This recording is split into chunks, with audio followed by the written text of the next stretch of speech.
In the early afternoon of July the 17th, 2014, a Boeing 777-200 of Malaysia Airlines departs Amsterdam Airport Schiphol for Kuala Lumpur, Malaysia.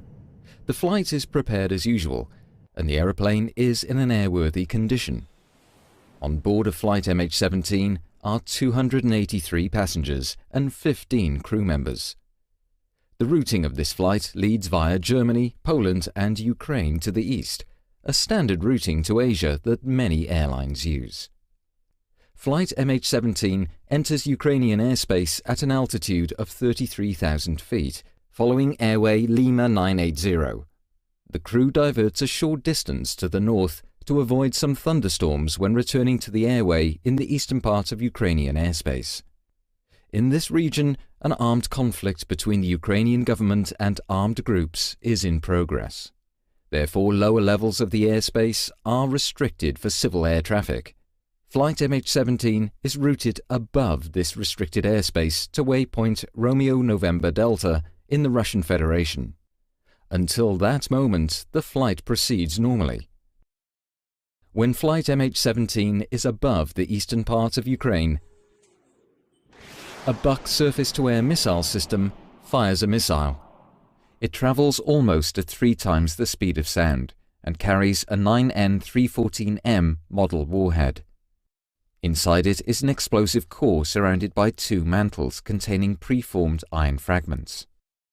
Radar guides it to its target, where it is detonated by means of a proximity fuse. A Buk surface-to-air missile can reach an altitude of 80,000 feet, exceeding the flight altitude of flight MH17 by far. At 20 minutes and 3 seconds past 1, this warhead explodes to the left and above the cockpit of MH17. About 800 preformed fragments perforate the aeroplane. This impact, combined with the blast of the explosion, causes the cockpit and the business class section to separate. As it descends, the aeroplane disintegrates. This film shows the international investigation into this crash, conducted by the Dutch Safety Board.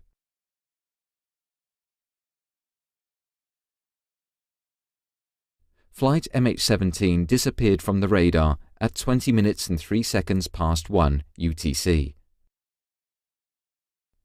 Very soon, the first reports were made of wreckage falling down in the eastern part of Ukraine.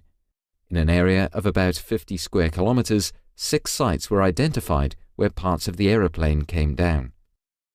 Wreckage of the cockpit and the forward section of the aeroplane crashed at the sites near Rozipna and Petropavlivka. The aft and tail sections ended up about 8 kilometers eastwards, near the village of Grabov.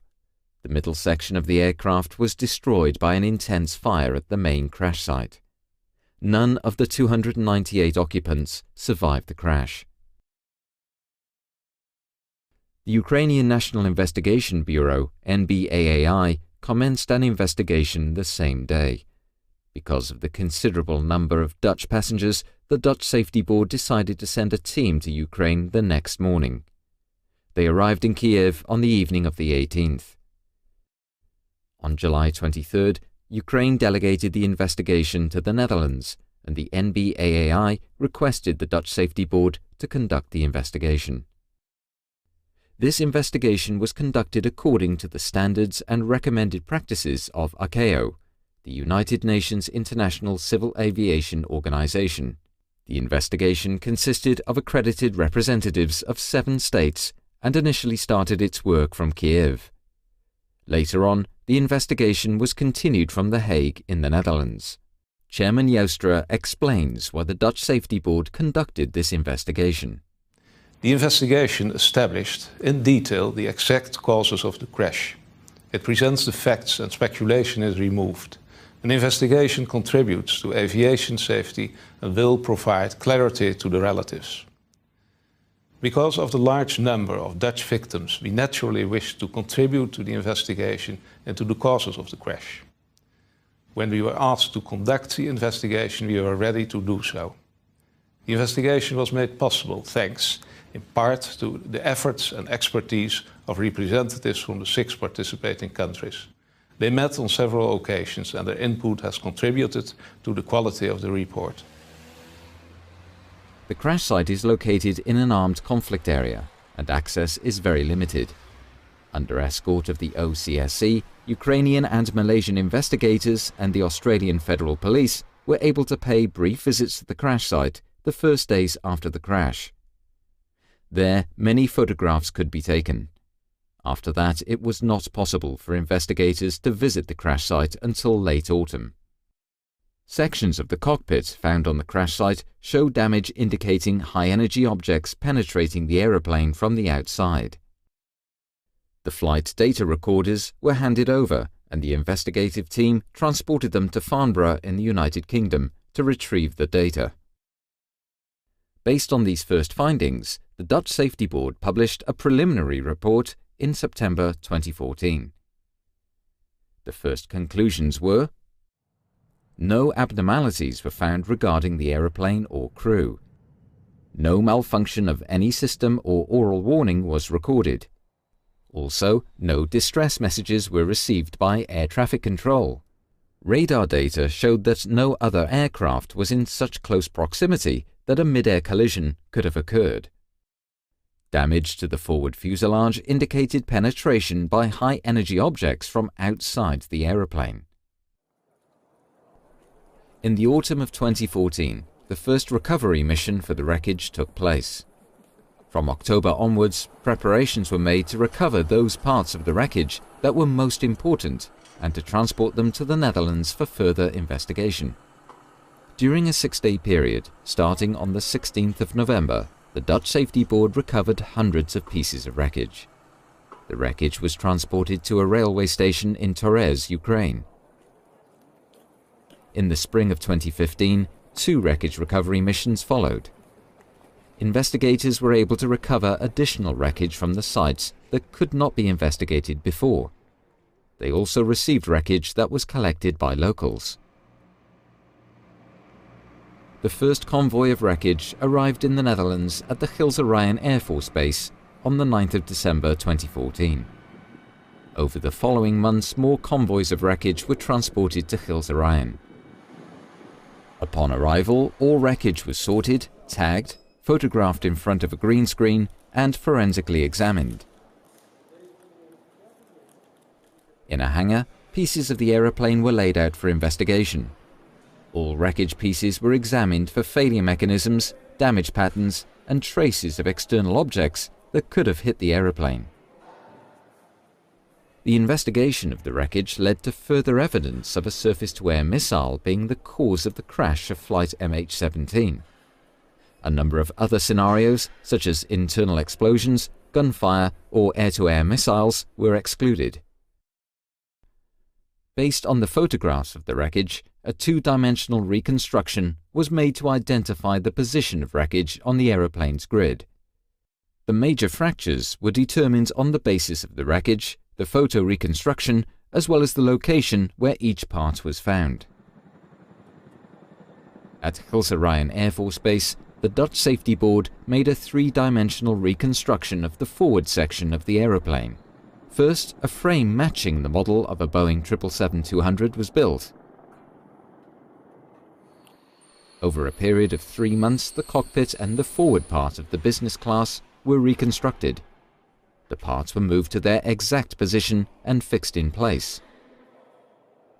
This reconstruction was made to validate and visualize the results of the investigation.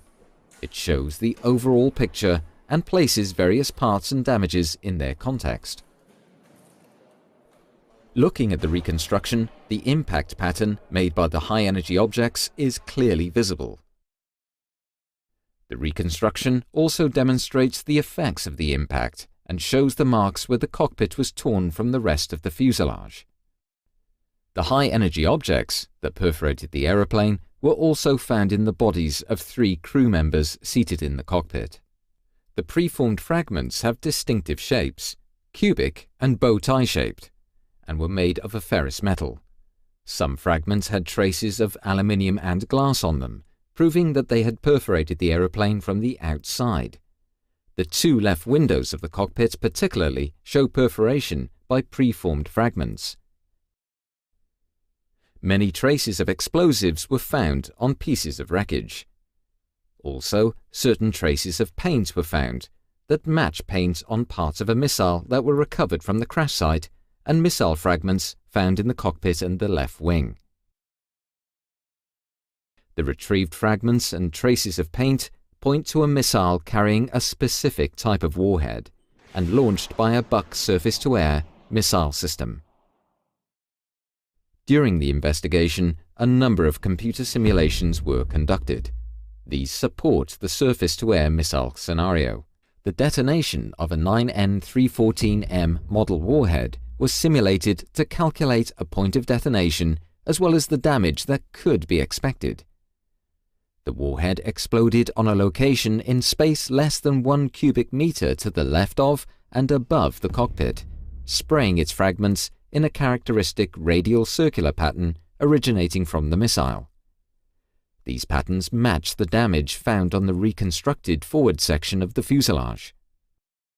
Further proof of the detonation position was found in the last milliseconds of the cockpit voice recorder.